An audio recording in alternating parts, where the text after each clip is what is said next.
Boa noite a todos. Boa noite.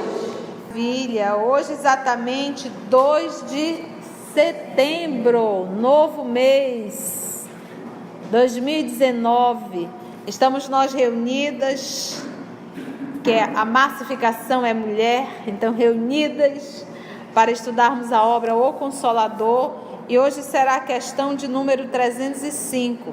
Esse capítulo, ele é uma delícia, esse item, porque o que os nossos amigos que estavam construindo as perguntas para Emmanuel, eles pegaram aqui citações do Evangelho, aquelas citações mais complexas, né? E solicita para que Emmanuel comente, faça a sua interpretação. Então, vai ser estudo do Evangelho. Esse capítulo é estudo do Evangelho. Vamos fazer a nossa prece de abertura? Agradecidos te somos, amado Mestre, por estarmos aqui, por esse momento em que podemos respirar leve, porque o contato com a doutrina espírita é verdadeiramente um consolo para nós que ainda estamos na experiência carnal.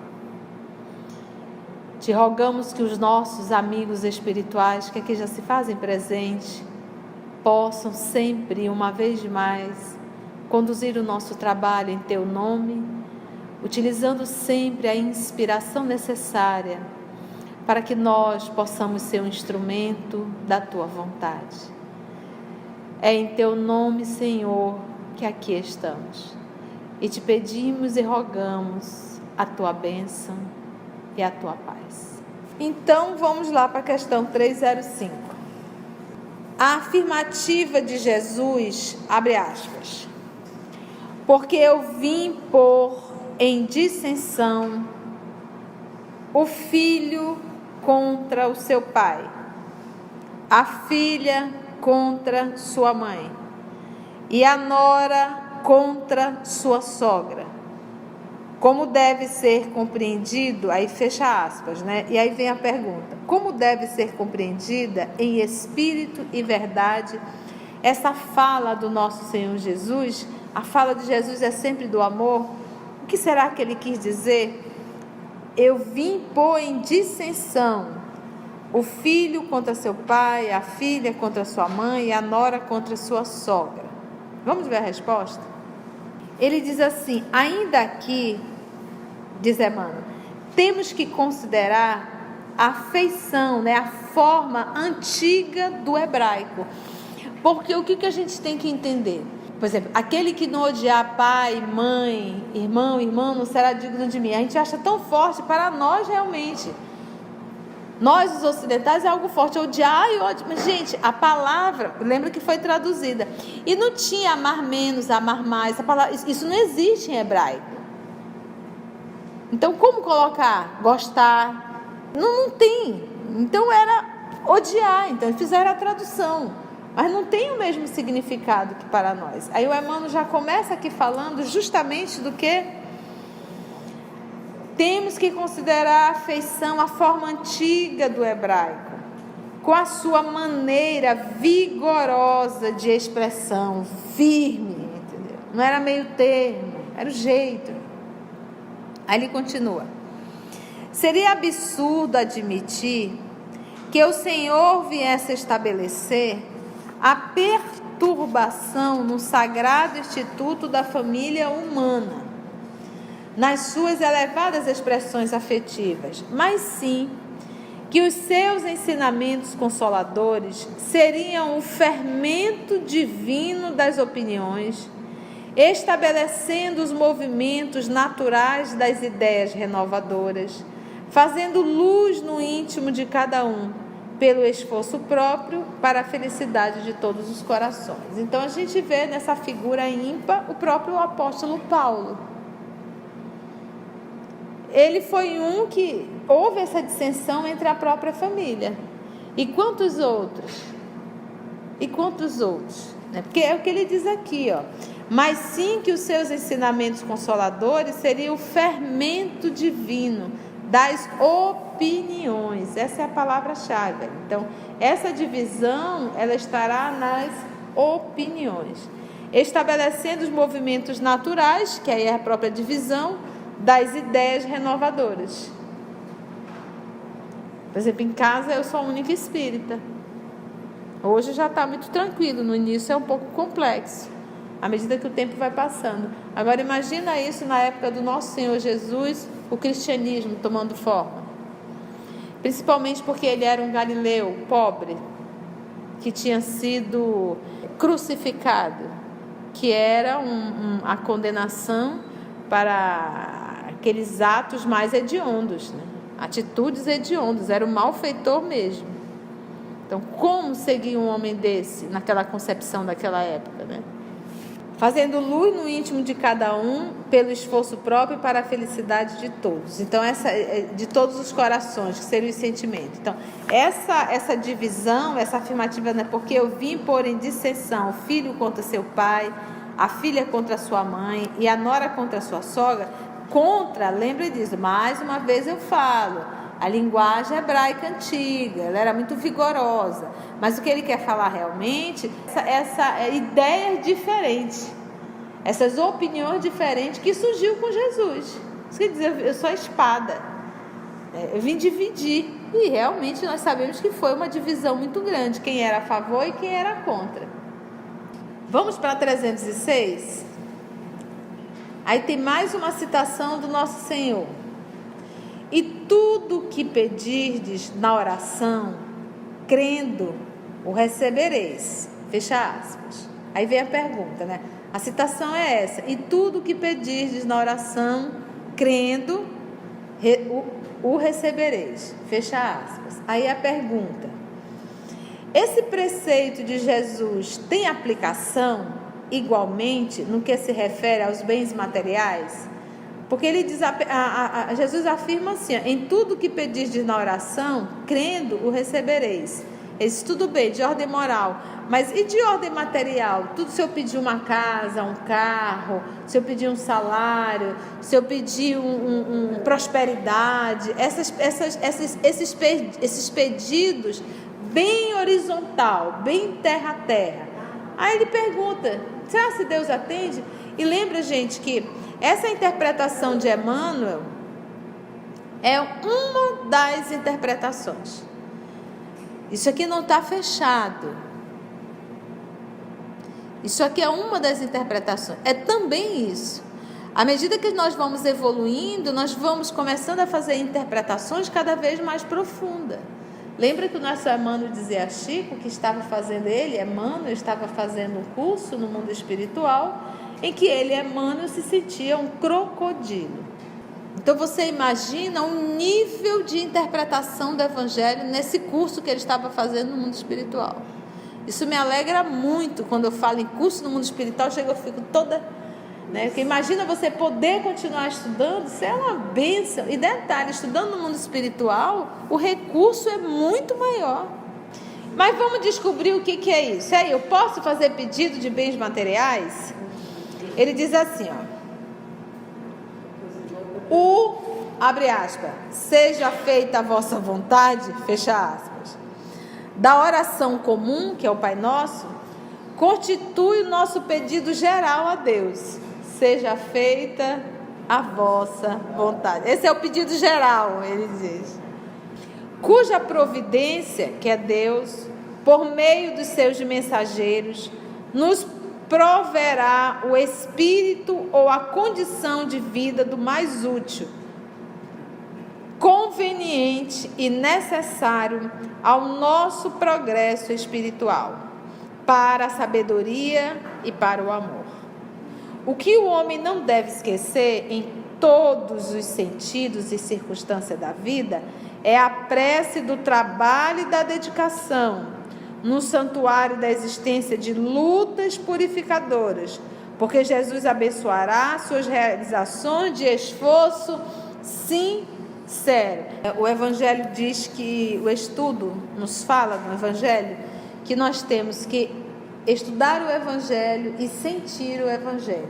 Então a gente fica, como é sentir o Evangelho? Sentir é assim, olha, até dei um exemplo. Ô Carla, um beliscão é algo assim, alguém se aproxima de ti, fecha os 2 dedinhos, o polegar e o indicador, e aperta bem na tua pele, e puxa, e a pessoa vai torcer.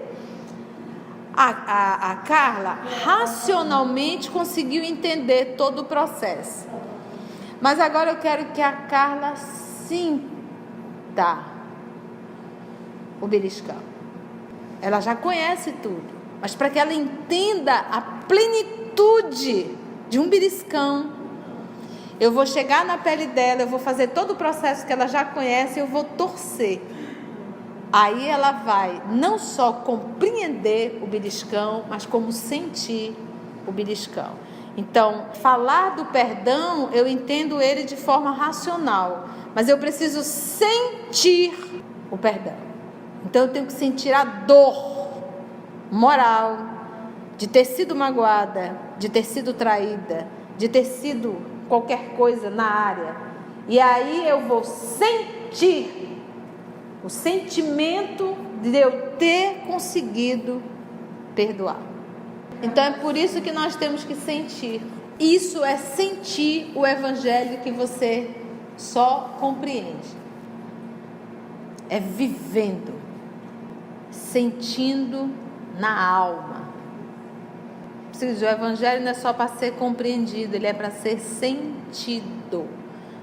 A pessoa acha que o que é pegar o Evangelho? Um Evangelho, deixa eu vibrar o Evangelho. Não, entendemos? No primeiro parágrafo, ele diz: seja feita a vossa vontade, da oração comum, que é o Pai Nosso, constitui nosso pedido geral a Deus, cuja providência por meio dos seus mensageiros nos proverá o Espírito, que é a vontade, o Espírito, esse movimento de força, de coragem, de fé, ou a condição de vida do mais útil, a condição de vida conveniente e necessário ao nosso progresso espiritual. O que você tem é isso, porque é necessário só isso para o que você precisa aprender. Acabou. Para a sabedoria e também para o amor, confiando na sabedoria divina. O que o homem não deve esquecer em todos os sentidos, circunstâncias da vida, é a prece. Aí ele vem colocar a prece, mas a prece do trabalho. Trabalha. Quem trabalha consegue. Da dedicação, porque não basta só trabalhar, é necessário se dedicar com afinco. Você quer passar no vestibular, quer passar no concurso, seja lá o que for, concurso já nem tem, até desiste. Mas, seja lá o que você for, se dedica, trabalhe e se dedique. Essa é a oração. Essa é a oração. É a oração acompanhada da ação. E não a oração que você fica esperando que a manga caia da mangueira já cortada, sem casca, cortada, sem caroço, só para você comer. Porque Jesus abençoará as suas realizações do esforço sincero. Então, no primeiro lugar, a oração do Pai Nosso diz tudo. No segundo lugar, trabalhe. Essa é a oração do trabalho. Tem aplicação igualmente no que se refere aos bens materiais. Ele já deixou bem claro que ou tu vai trabalhar ou o negócio não vai sair não. E tem situações, gente, eu acho que à medida que nós vamos amadurecendo, espiritualmente falando, que nós vamos deixando de ser criança, nós vamos aprendendo verdadeiramente a orar. A gente já não faz mais pedidos a Deus, não de ordem, me tira isso, me passa aquilo, que a doença vai embora, que o dinheiro volte, que as dificuldades, não, acaba, esse tipo de pedido não faz mais sentido. Agora, à medida que você vai evoluindo, a oração seja feita a tua vontade, me dê força para passar por essa prova que está chegando, me dê sabedoria para tirar as lições necessárias. Então abre entendimento. Então a prece fica menos petitórios e mais submissão a Deus, que é o que nos falta, porque a característica terrícola é rebeldia. Vamos para o 307? Porque disse Jesus que o escândalo é necessário, mas ai daquele por quem o escândalo vier. Num plano de vida, diz Emmanuel, onde quase todos se encontram pelo escândalo que praticaram no passado, é justo que o mesmo escândalo, abre aspas e fecha aspas, seja necessário como elemento de expiação, de prova ou de aprendizado. Porque aos homens falta ainda aquele amor que cobre a multidão dos pecados. Seja necessário como elemento de expiação, de prova ou de aprendizado. Porque aos homens falta ainda aquele, abre aspas, amor que cobre a multidão dos pecados. Então ele tá falando assim, olha, gente, o escândalo de ontem volta novamente para o escândalo de hoje, que é o processo da expiação. Mas esse processo, esse escândalo ainda persiste, porque eu ainda não aprendi a lição de que quem cobre o pecado é o amor. Então, o amor é a medida, e quanto mais eu amo, quanto mais o bem, quanto mais eu entendo o amai-vos uns aos outros como eu vos tenho amado, quanto mais sacrifício eu faço, quanto maior o movimento de auxílio aos demais, me anulando sim algumas vezes, abrindo mão do repouso, abrindo mão do justo humano, sabe que coisa? Mas é justo, não é justo, mas eu vou ao sacrifício, você está entendendo? Fazendo esse movimento, obviamente que a gente tem que ter bom senso, porque a gente tem que aprender a ajudar quem precisa, não a quem explora, que são coisas bem diferentes. Bom senso e água frutificada não faz mal para ninguém. E diz o nosso Senhor Jesus, seja manso como uma pomba, mas prudente como uma serpente. Então a gente tem que ter discernimento, porque uma coisa é exercitar o amor, a outra coisa é ser idiota. E o ato de idiotia, de permissividade, não faz bem a ninguém, nem a quem faz e nem a quem recebe, porque quem recebe acaba ficando mais espertalhão ainda. Falta ainda aquele amor que cobre a multidão dos pecados. Então, se nós realizássemos esse movimento de renovação íntima, do exercício, nossa gente, quantas expiações não estariam atenuadas? Não é necessário passar. Fica aquele vai e vem.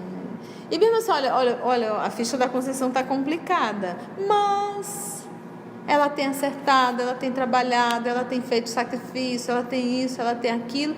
Não há necessidade da expiação, ela já aprendeu a lição no amor, porque a expiação não é para punir. O processo da expiação não é Deus se revoltando contra o filho, não é absoluto. Ou Deus chicoteando o filho, diz, está vendo, tu fizeste, tu vai ter. Não é. A expiação é um processo de aprendizado.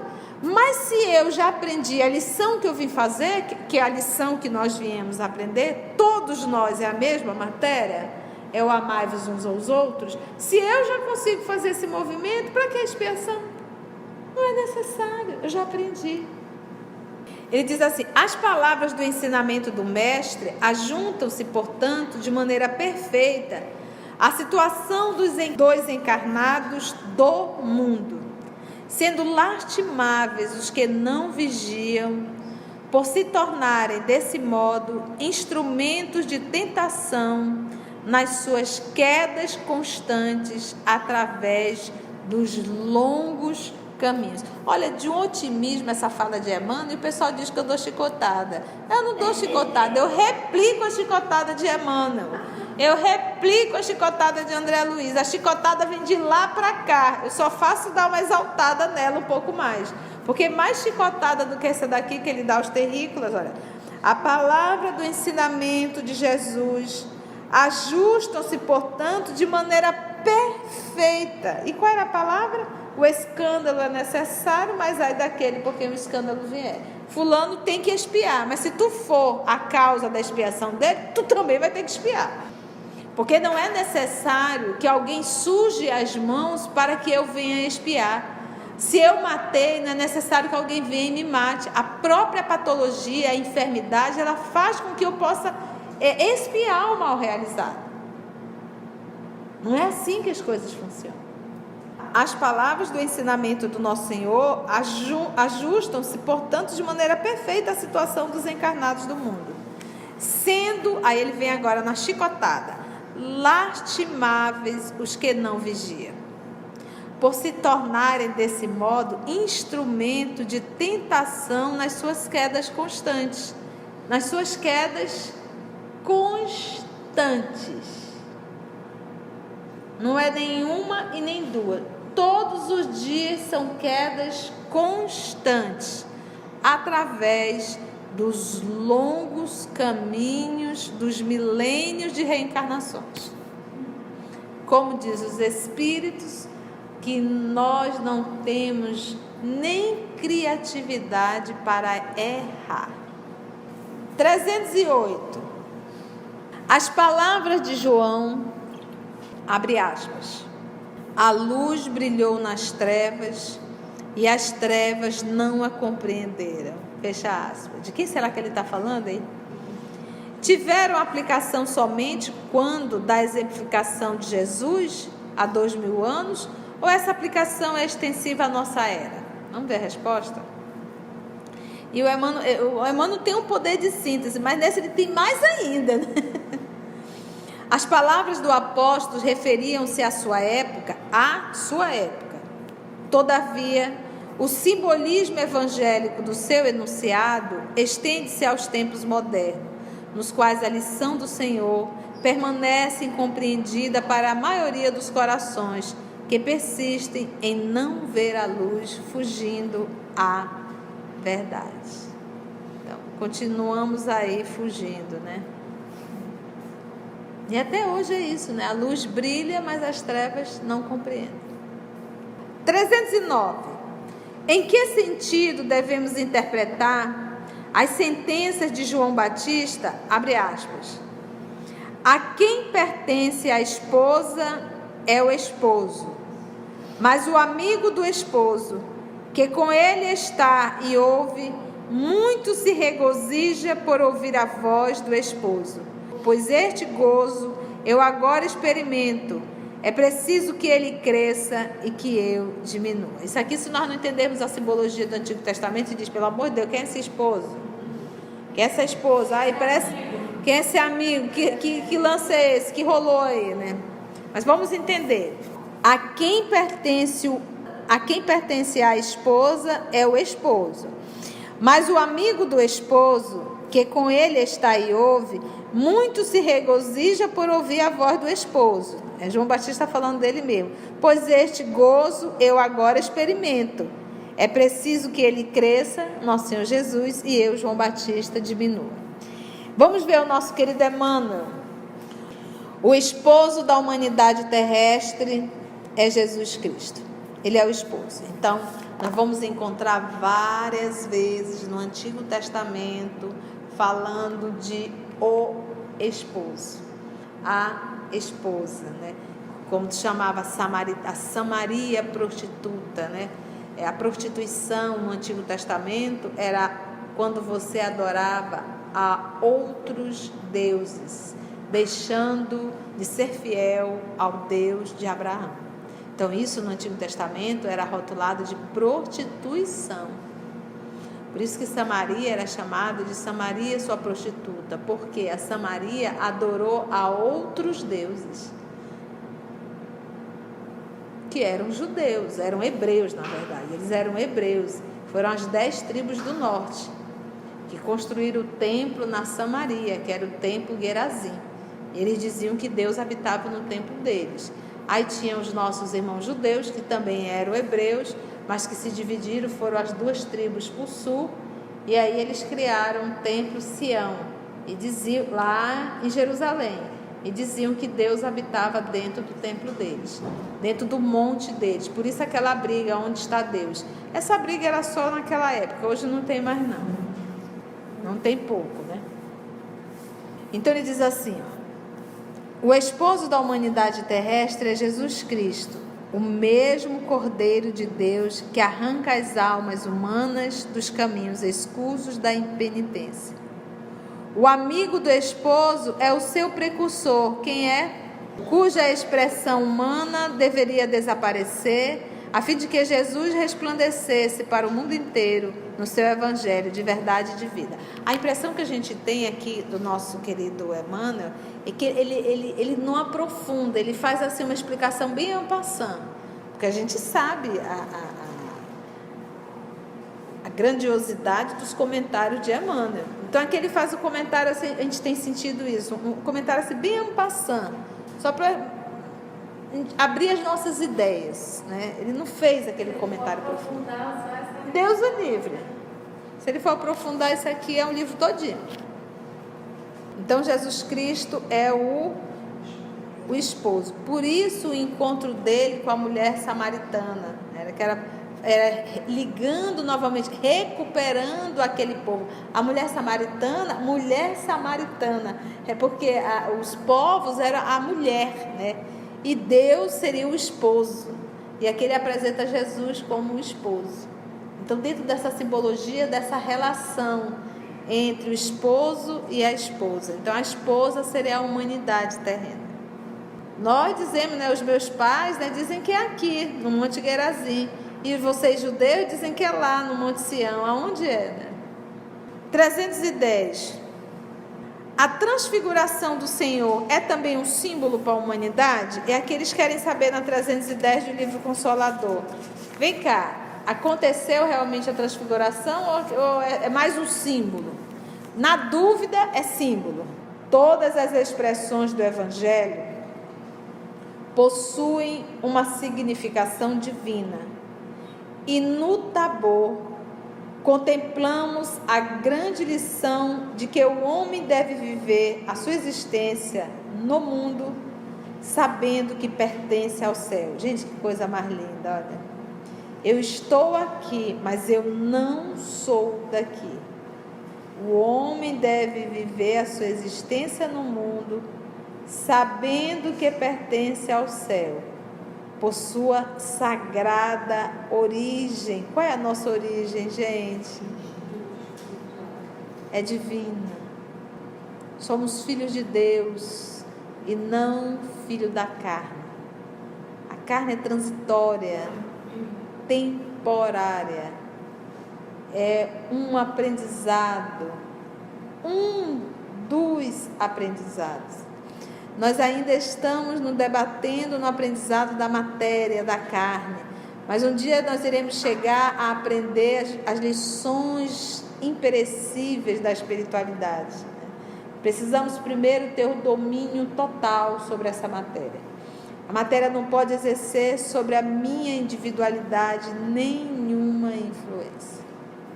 Ou com fome, ou com dor, ou com os hormônios. Em absoluto, eu identifico tudo e não me desespero com nada. Já pensaste? Que pertence ao céu por sua sagrada origem, sendo indispensável desse modo que se desmaterialize a todos os instantes. Ai, que lindo! Para que se desenvolva em amor e sabedoria, na sagrada exteriorização da virtude celeste, cujos germes lhe dormitam no sentimento. Sabendo que o homem deve viver a sua existência no mundo, sabendo que pertence ao céu, por sua sagrada origem, que é a origem divina, sendo indispensável desse modo que se desmaterialize. Se desmaterializar, ele diz que é indispensável. É indispensável. Então eu não posso viver na Terra apenas achando que eu sou um ser na horizontal. Aliás, eu não sou um ser na horizontal. É isso que a gente tem que entender. Tudo na Terra é material pedagógico, são lições, são aprendizados. Só isso. Aí por isso que a gente vê a Alcione abrindo mão de toda a fortuna. Toda a fortuna. Isso para ela não faz diferença nenhuma. Se o vô Jacques não tivesse deixado para ela, isso para ela não ia fazer diferença nenhuma, não fez nem questão do que ela tinha de direito como filha do Davenport. Não fez.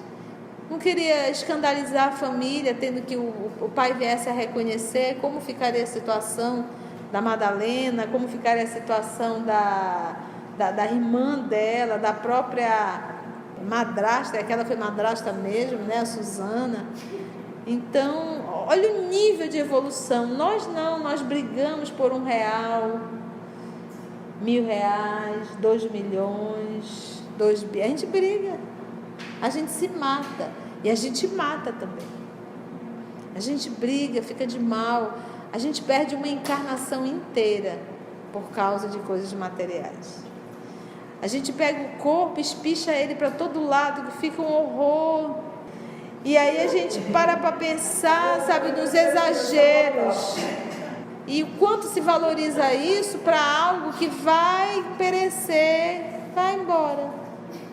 Hoje é o comércio realmente, o movimento muito grande nesse material de estética, beleza, cirurgias plásticas, né? Então, para você ver, há casos que é necessário, né? É indispensável fazer, mas nós sabemos que tem muitos excessos, muitos excessos. Acabou o nosso tempo. Então agradecemos ao nosso Senhor Jesus por mais essa oportunidade e até o nosso próximo encontro no estudo do livro O Consolador.